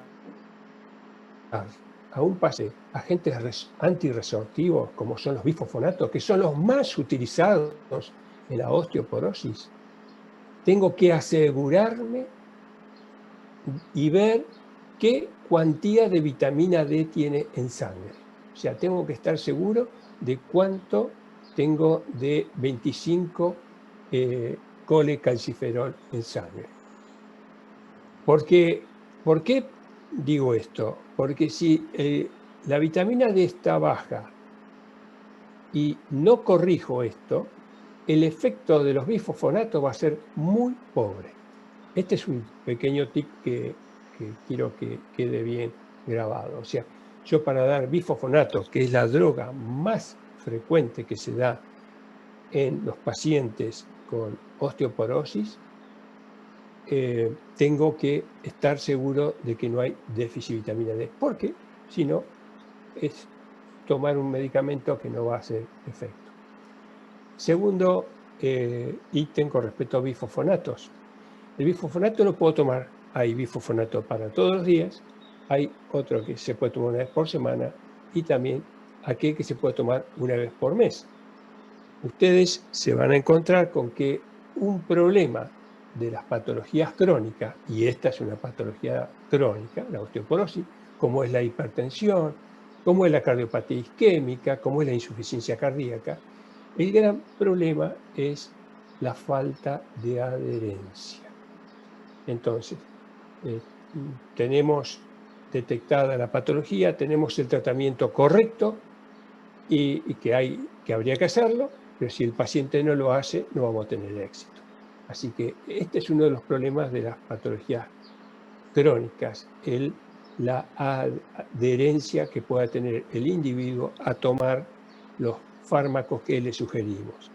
Entonces, si podemos darle una vez por mes, mejor. Si por ahí consensuamos con el paciente, le conviene que tomar una vez por semana. Bueno, toma una vez por semana. Y en tercer lugar, lo que quería comentarles es que los bifosfonatos en general no se dan más de 5 años. Se comienzan a tomar y más de 5 años porque tiene efectos contraproducentes a nivel óseo. Así que con respecto al denosumab, que se comentó ahí, es un medicamento que uno lo deja para instancias de pacientes que están graves, que han pasado ya por tratamientos que se comentaron recién, y es un medicamento muy, pero muy de mucho valor en cuanto a pesos en sí. Así que uno de los más caros que tenemos en osteoporosis. Pero bueno, es un muy buen fármaco. A ver si tengo algo más para comentar. A ver, me voy a fijar en mi PowerPoint.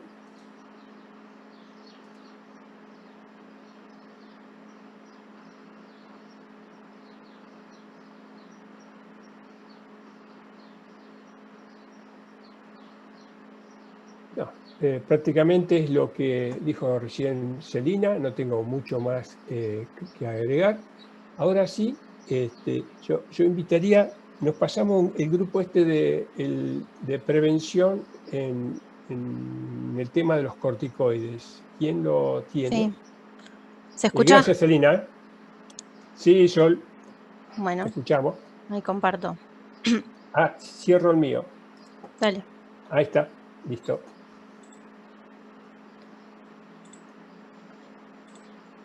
¿Ahí lo ven? Sí, perfecto. Bueno, soy Sol y con mis compañeras de Grupo 2 nos tocó justamente este tema tan importante que ya lo fueron nombrando, justamente por su importancia, que es cuáles son los puntos necesarios para prevenir la osteoporosis inducida por los glucocorticoides.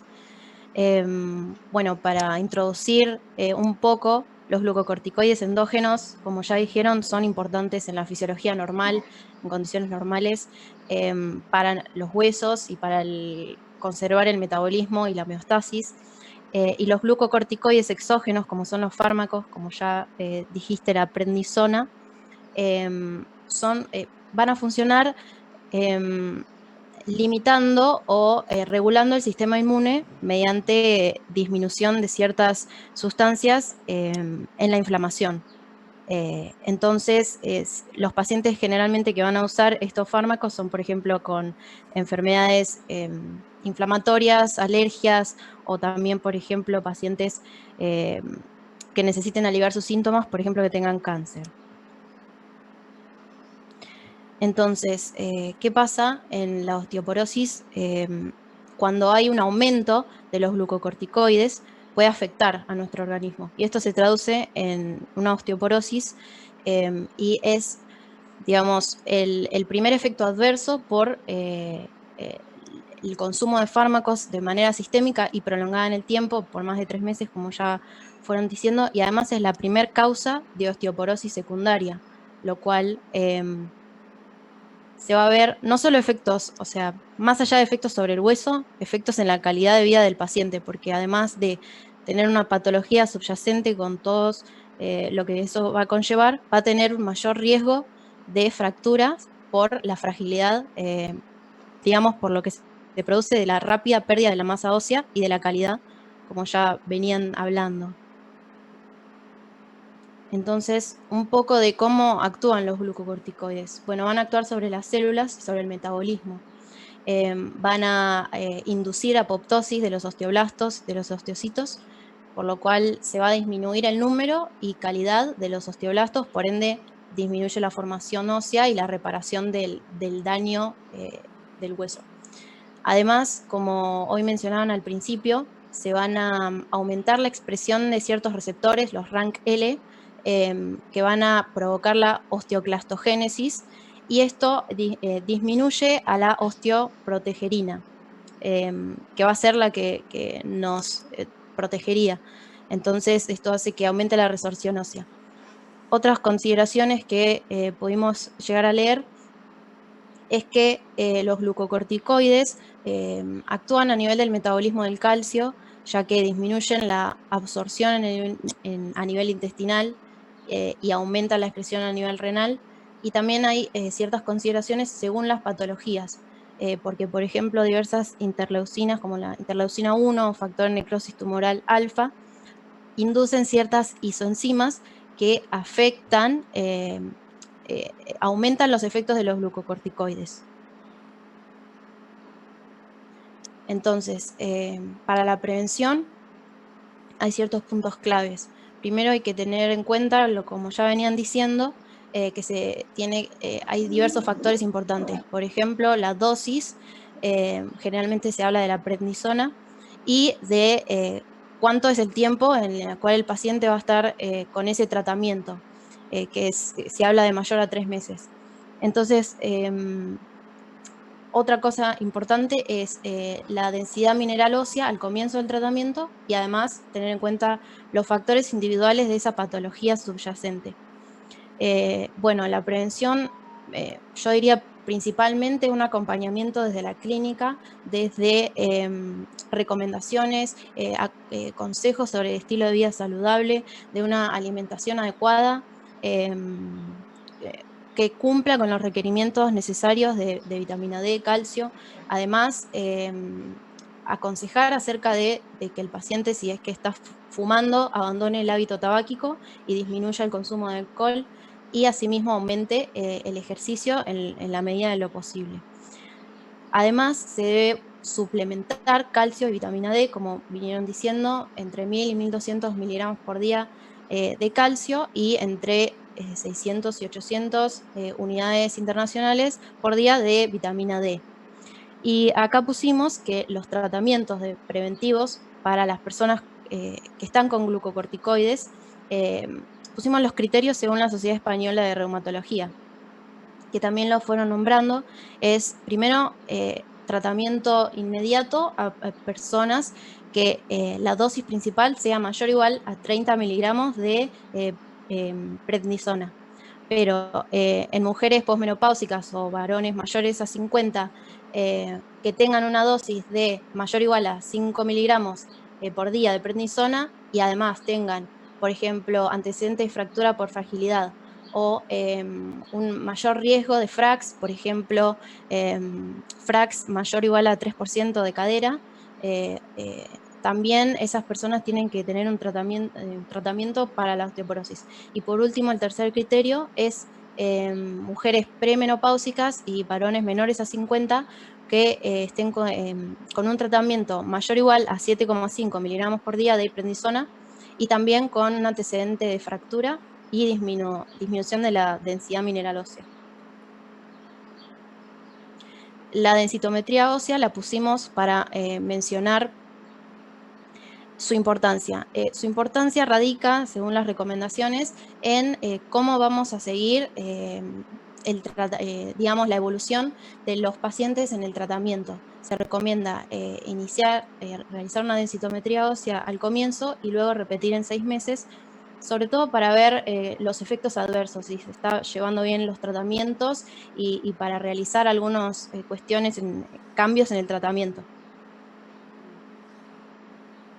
Y bueno, en cuanto al tratamiento, pusimos los bifosfonatos orales, pero también se adecúan, puede ser no solo por vía oral, sino por vía endovenosa, y también, si estos no son adecuados, se pueden dar los otros que ya los nombró el profesor, y se debe este tratamiento siempre con las medidas preventivas que ya nombré antes, calcio, vitamina D y digamos, vida saludable, junto con este tratamiento tiene que ser lo que dure la terapia con los corticoides y 6 meses más, pero si hay fractura se puede prolongar. Y bueno, y acá está la bibliografía y bueno, espero que haya estado más o menos bien. Gracias. Muy bien, Sol, muy bueno, muy bueno.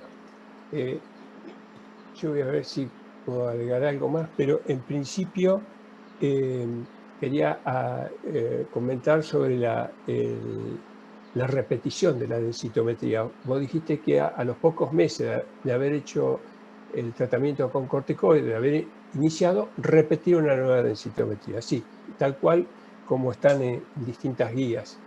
Ahora bien, para el caso de la mujer posmenopáusica, que nosotros le hacemos el diagnóstico que tiene una osteoporosis, en general lo que se hace es repetirla, pero a los 2 años, para hacer un control. Salvo este caso, el de la toma de corticoides, donde se tiene que hacer, como bien vos dijiste. Voy a ver si puedo compartir.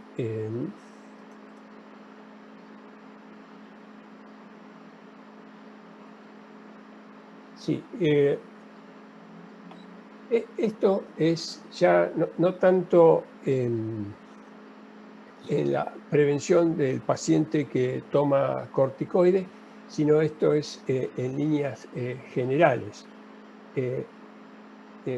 Sin lugar a dudas, ya a esta altura no tenemos dudas que los pacientes, y fundamentalmente las mujeres de más de 65 años, todas tenemos que, y los varones a partir de los 70, hay que evaluarlos a través de una densitometría y ver si realmente tiene una osteoporosis. Y el tema pasa por los pacientes de menor edad, entre 50 y 65 años, si los pacientes tienen alguna de las condiciones que aquí se pueden observar, o sea, que ya tuvo una fractura, que usa corticoides por un tratamiento en particular, tiene antecedentes familiares de fractura de cadera, hay, bueno, signos de disminución de la densidad ósea en una radiografía, hay antecedentes de alcoholismo, tabaquismo, un paciente de un índice de masa corporal bajo, estamos hablando por debajo de los 20, y otras patologías que pueden estar asociadas a la osteoporosis, también tenemos que hacer densitometría. O sea, la densitometría no solamente en el mayor de 65 años. Y en menor de 50 también deberíamos hacer una densitometría si reúne estos requisitos, si toma corticoides, si el paciente tiene elementos para pensar que tiene hipogonadismo, si ha tenido fracturas, si tiene un cuadro mal absortivo, como son, por ejemplo, la enfermedad celíaca, si tiene alguna inflamación crónica, como la artritis reumatoidea, el lupus eritematoso sistémico o un cuadro de hiperparatiroidismo, hace que nosotros tengamos que hacer una densitometría y evaluar el riesgo a través de lo que ya todos de las herramientas que hemos conversado. Entonces diríamos que es de bajo riesgo, de un riesgo moderado o de un alto riesgo. En el caso de un paciente de bajo riesgo, por ahí tendríamos que esperar 5 años y volverlo a evaluar. En el caso de que nos dé un riesgo moderado, vamos a tener que hacer una radiografía con una toracolumbar, y si la radiografía toracolumbar es normal, por ahí controlarlo en forma anual. Y ahora bien, si el paciente es de alto riesgo, realmente ahí ya, en el caso de que el paciente tuvo una fractura vertebral, ya eso es, no hay dudas, o una fractura de muñeca en mayores de 65 años, y cualquiera de los elementos que nosotros tengamos acá, tenemos en este cuadro, como por ejemplo la toma de corticoides, caídas recurrentes, entonces esto hace que el paciente sea de alto riesgo y vamos a tener que realmente hacer un tratamiento como los que ya se han dicho. Y esto es para todos, ¿no? Fomentar la actividad física. Actividad física debemos hacer absolutamente todos, en las distintas edades. Ingerir calcio también, no es exclusivamente como por ahí uno dice, bueno, a partir de los 50 años. Esto es toda la vida, tomar una cuantía de calcio adecuada y también de vitamina D. La gente joven también tiene déficit de vitamina D y los números son importantes. Bueno, vamos a pasar a la siguiente. Con la actividad física hay múltiples ejercicios, hay protocolos de cómo fomentar que el paciente tenga una mejor masa muscular para tener también en forma secundaria un mejor hueso. No hay que olvidarse que los pacientes a mayor edad tienen disminución de la masa, no solamente ósea, la masa muscular. Y la masa muscular es importante, fundamental también para evitar las caídas. Bueno, este es un cuadrito donde hay distintos, de acuerdo a las asociaciones, a las guías, de cuándo dar tratamiento, por ejemplo, con bifosfonatos. Y bueno, aquí está dividido de acuerdo al riesgo que nos dé el FRAX, bajo riesgo, mediano o alto riesgo. Si el paciente tiene un FRAX de bajo riesgo, pero toma más de 7,5 miligramos de prednisona por día, tiene que tomar un antirresortivo.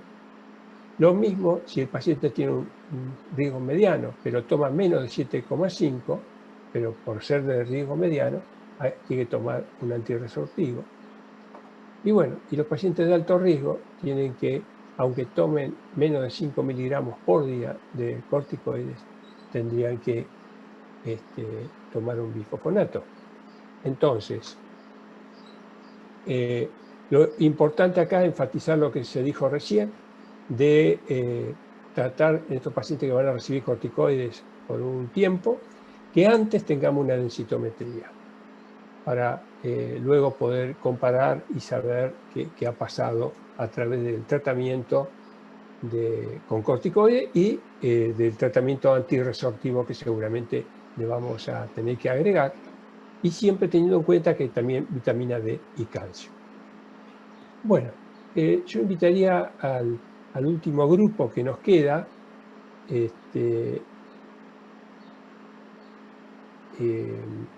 dejo de participarlos, así que ¿quién representa? Acá, yo. Lucía. Perfecto. Bueno, yo soy Lucía, representando al grupo 7 de la tutora Ana Badino. y con el grupo 7 nos tocó preparar el tema del tratamiento no farmacológico, el uso de calcio y la vitamina D. Bueno, nosotros nos basamos en las guías argentinas para el diagnóstico, la prevención y el tratamiento de la osteoporosis, y estas guías básicamente establecen medidas generales de prevención de osteoporosis y fracturas, y comienzan hablando acerca de la prevención iniciada con un estilo de vida adecuado desde la adolescencia y mantenido durante la adultez. Se habla de que, bueno, todas las recomendaciones que habla esta guía, que voy a mencionar posteriormente, son útiles en este periodo y se basan en revertir los factores de riesgo que sean modificables para disminuir el riesgo de las fracturas en edades más avanzadas. La guía argentina va a hablar acerca de los hábitos de vida. Los más importantes son estos 7 que están señalados acá. Comenzando, bueno, con la ingesta de calcio. La dieta tiene que tener un contenido adecuado de calcio, que más o menos son 1000 miligramos por día en varones de 50 a 70 años y de 1200 miligramos por día en mujeres mayores a 51 años y varones mayores a 71 años también. Bueno, ¿cómo vamos a aportar el calcio? Con los productos lácteos que se pueden utilizar, preferentemente los que están fortificados con calcio. En caso de intolerancia a los productos lácteos, se van a poder utilizar las leches deslactosadas o se pueden dar suplementos farmacéuticos del calcio, siempre indicados por el médico para evaluar dosis, duración, tratamiento y, bueno, y el tipo de sal de calcio que se va a utilizar. Con respecto a la ingesta de otros nutrientes, es muy importante asegurar un buen aporte proteico.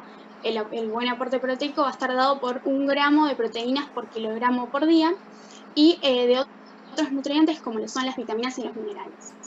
Está demostrado que, bueno, los pacientes con fractura de cadera que reciben suplementos proteicos presentan una hospitalización más breve y una mejor recuperación funcional. Con respecto a la actividad física, las guías dicen que el ejercicio a través de la actividad muscular va a tener una fuerte relación con el riesgo de fractura. La actividad muscular va a constituir el estímulo mecánico para la óptima adaptación de la masa, la arquitectura y la estructura esquelética para cumplir los requerimientos biomecánicos que tiene el cuerpo. Y además, bueno, va a reducir el riesgo de caídas que pueden conducir a la posterior fractura. Bueno, lo que se debe aconsejar son distancias no menores a 20 cuadras por día, comenzando obviamente por trechos cortos, con el incremento de acuerdo a las condiciones físicas de cada persona. Bueno, en poblaciones de edad avanzada, con respecto al ejercicio físico aeróbico, va a ser útil para evitar la pérdida de la densidad mineral ósea, mientras que el ejercicio físico de impacto podría aumentar la densidad mineral ósea axial, y este es de particular importancia en las primeras 2 décadas de vida de la persona, es decir, en los primeros 20 años. Y también se remarca la importancia de otros tipos de ejercicio como los que son de equilibrio, principalmente para evitar el riesgo de caídas.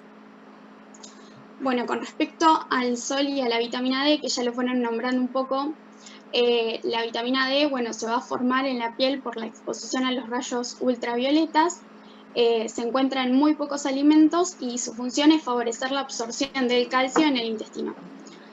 Por esto es muy importante. Para alcanzar buenos niveles de vitamina D, la exposición solar en época estival, es decir, en el verano, debe ser corta, de 15 a 20 minutos más o menos, y siempre fuera de los horarios de máxima radiación solar, que los establecidos por la OMS son entre las 10 de la mañana y las 4 de la tarde. En otoño y en invierno las exposiciones van a ser en las horas del mediodía y la exposición se va a repetir de 2 a 3 veces por semana. Bueno, un dato importante es que las pantallas y los protectores solares disminuyen o bloquean la síntesis de vitamina D, y en algunos casos va a ser aconsejable una suplementación con vitamina D, sobre todo en las personas que son mayores a 65 años o tienen enfermedades cutáneas que impiden la exposición al sol. Bueno, un examen que es muy importante como indicador para medir cuánta vitamina D hay en el cuerpo es el de 25-hidroxivitamina D, que bueno, que esta se encontró que es la forma más exacta o el mejor indicador.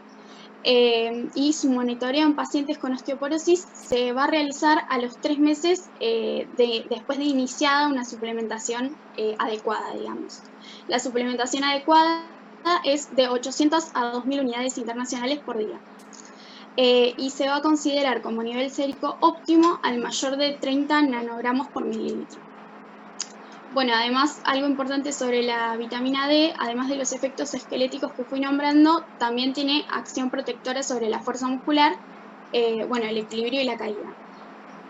Con respecto a la masa muscular, lo que dicen las guías es que la sarcopenia y la osteoporosis son dos condiciones que frecuentemente se van a presentar de forma conjunta en los pacientes ancianos y que esto va a contribuir a incrementar el riesgo de fractura en el futuro, digamos. Por esto, bueno, se deben implementar medidas destinadas a asegurar una adecuada masa muscular para mejorar ambas situaciones. Se va a indicar un aporte proteico correcto, como mencioné anteriormente, de vitamina D, de calcio y además la realización de ejercicio físico, que es muy importante. Bueno, con respecto a la prevención de caídas, bueno, esto es otro aspecto en el que se puede incidir.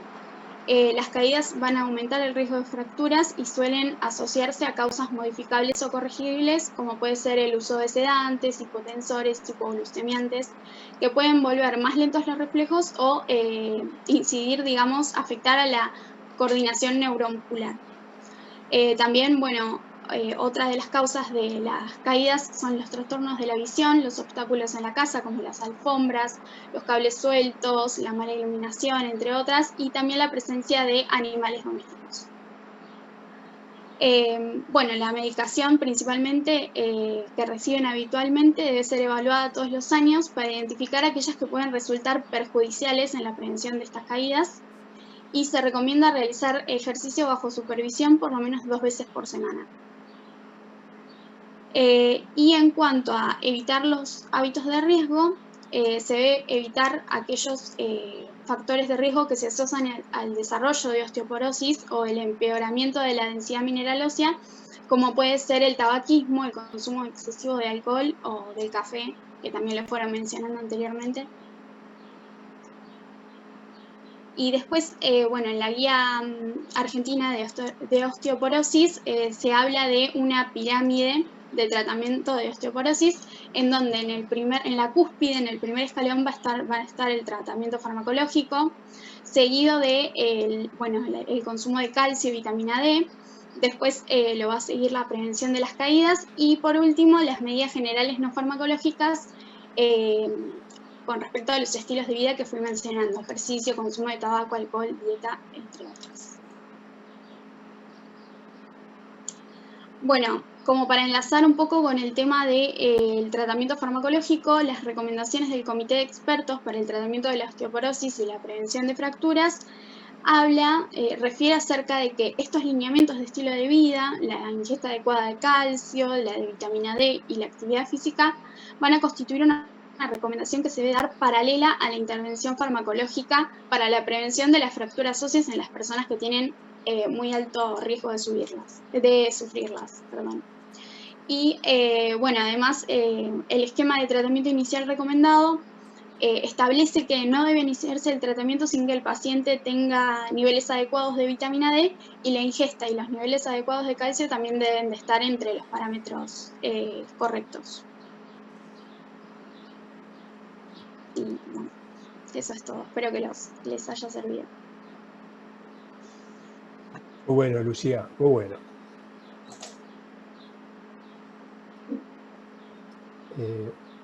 Voy a ver si les puedo mostrar algo más.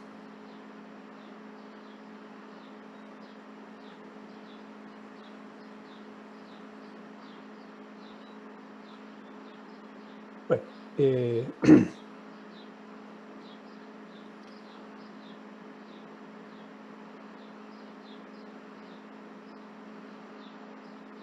me voy a parar en esta diapositiva un instante. Son 2 o 3 diapositivas que tenemos más. Bueno, todo este caminito de la formación de la vitamina D desde la acción del sol sobre la piel y algunos pocos elementos de la dieta que nos dan cierta cuantía de vitamina D. Y todo esto lleva a que esta vitamina D, que se forma por acción de los rayos solares, después en el hígado se transforma en 25-hidroxicolecalciferol. Y este 25-hidroxicolecalciferol se transforma en 1,25 de hidroxicolecalciferol en el riñón. O sea que para que se transforme en 1,25 necesitamos que el riñón esté funcionando bien. Cuando hay problemas de falla renal, esto no se va a producir y lo vamos a tener que administrar.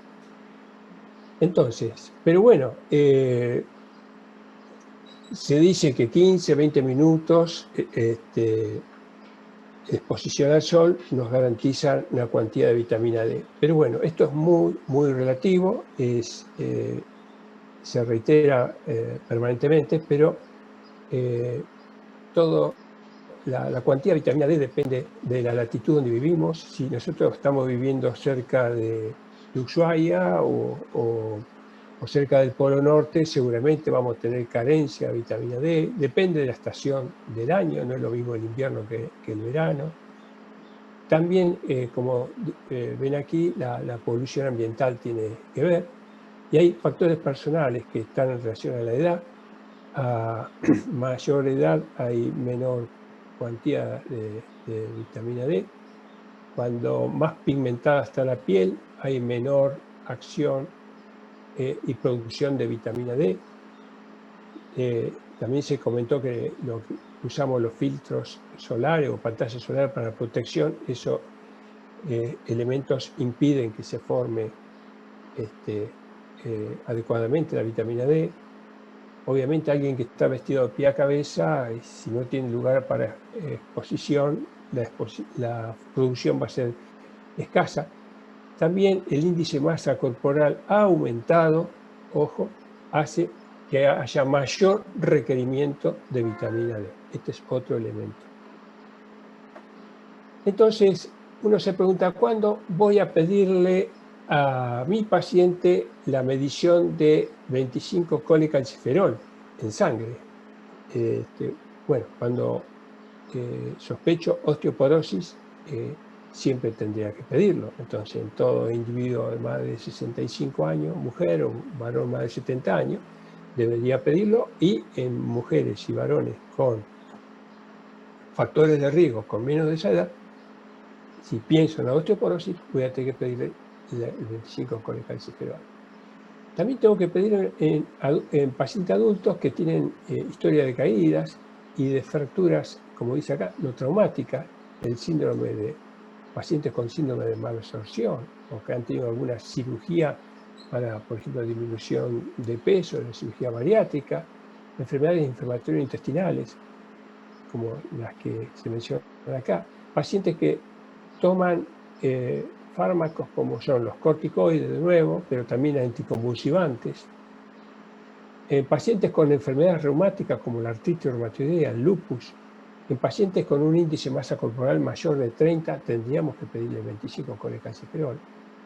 En ciertas enfermedades neurológicas como el Parkinson y la esclerosis múltiple, enfermedad respiratoria, en el EPOC, por ejemplo, deberíamos pedir 25-colecalciferol. Y alguna otra situación. Con respecto a los niveles que recién mencionó Lucía, dice que más de 30 nanogramos por mililitro es lo que se debería tener. En realidad hay una eterna discusión, porque hay guías que hablan de más de 40 nanogramos como el valor, nanogramos por mililitro, el valor óptimo. Lo que sí sabemos que aquel que tiene menos de 20 nanogramos por mililitro está en deficiencia. Y el que tiene menos de 10 nanogramos por mililitro está en deficiencia severa. Estos son los pacientes que van a hacer raquitismo en los chicos o lo que se llama osteomalacia en el adulto, con estos valores tan bajos. Bueno, con respecto a la vitamina D, hoy uno puede llegar a administrarla en forma diaria, y hay también formas para darlo, uno lo puede dar una vez por mes, o cada 2 meses, o incluso cada 3 meses, por vía de una solución de pocos mililitros.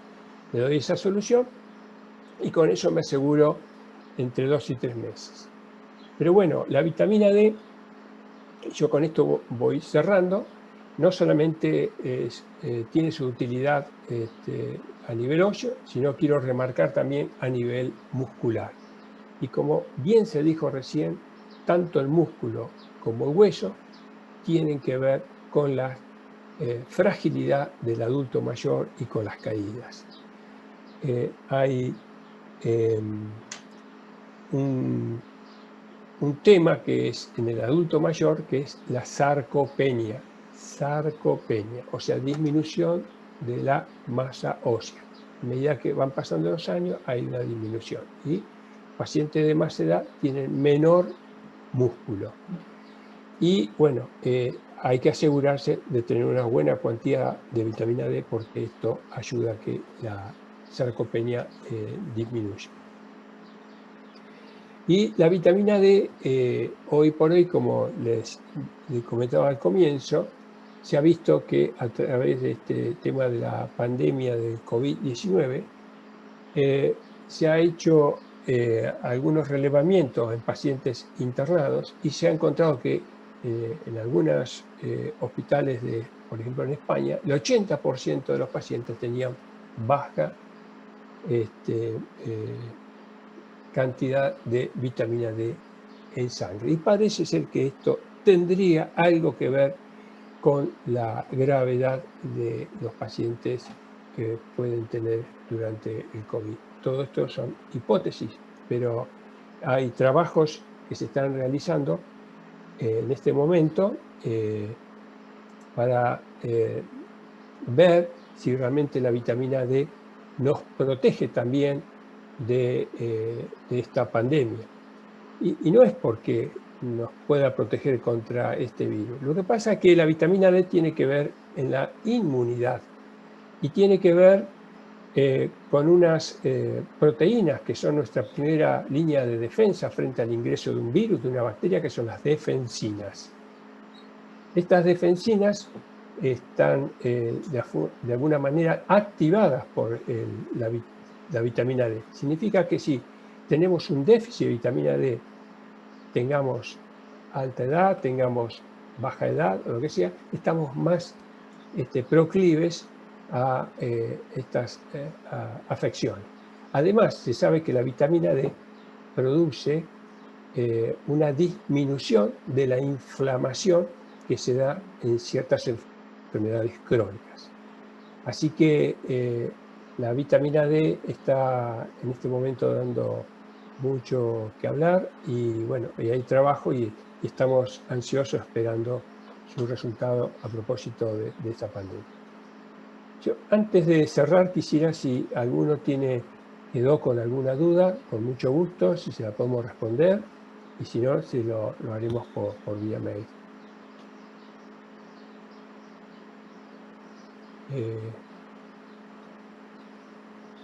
Antes de dar por finalizado el seminario, quiero decirles que salió perfecto el seminario. Es espectacular los expositores, y bueno, ellos representan a los grupos, así que esto está hablando, a mi juicio, muy bien de toda esta camada de estudiantes. Realmente muy, pero muy bueno. Yo realmente estoy muy satisfecho por haberlos escuchado, y he aprendido algunas cosas también de ustedes hoy, el día de hoy.